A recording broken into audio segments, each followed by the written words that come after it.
Kita kalau makan mie Aceh biasanya. Iya. Lah, kok bisa? Enak. Karena kita mencintai Aceh. Iya.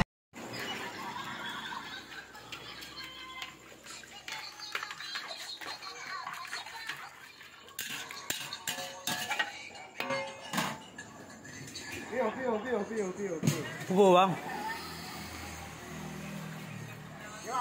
Dia nonton kami pun nonton TikTok. Ya, nonton itu sambil kami. Kami yang nonton itu. Hanapeh lang oh. Tahu ni. Hanapeh ale. Game ni bampun. Nyo bang yo modus mendong kerja kami. Padahal baga TP. Kerja mayo. Pekerjaan. Mayo. Mayo. Jadi, selang-seling atau ting lu dah marah yang tu le. Kapoh le mendari buka ino hat. Bang kadang nak dulu di jam 2 roti tu. Mami badu ni kilo suro. Suruh mi habis melapan on, 7 orang kadang-kadang on. Nya habis lebih. Nya tinggal ho nembar. Jadi ada bang. Ada je kerupuk. Dia gerpu keduanya mi lah. Nyawa kami. Yang tontonan. Ya.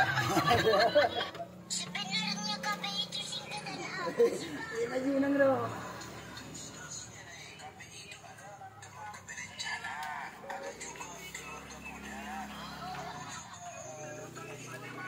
Nyo bumbu mi Aceh, ni pegah-pegah na dijampu bumbu. Gimana? Na dijampu bumbu. Yang pucun. Jampu. Bahasa tek nak ucunnya. Oh, mana pakai bau? Pakai bau. Ya juga. Ragam dah bau. Agak. Cukup apa? Ayo ni nang, mana agam pilihan dia pakai ni. Tak betul kan.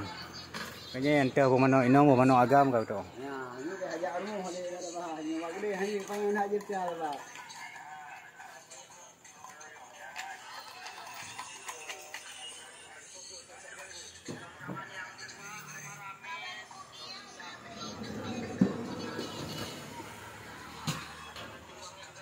Gak, kemudian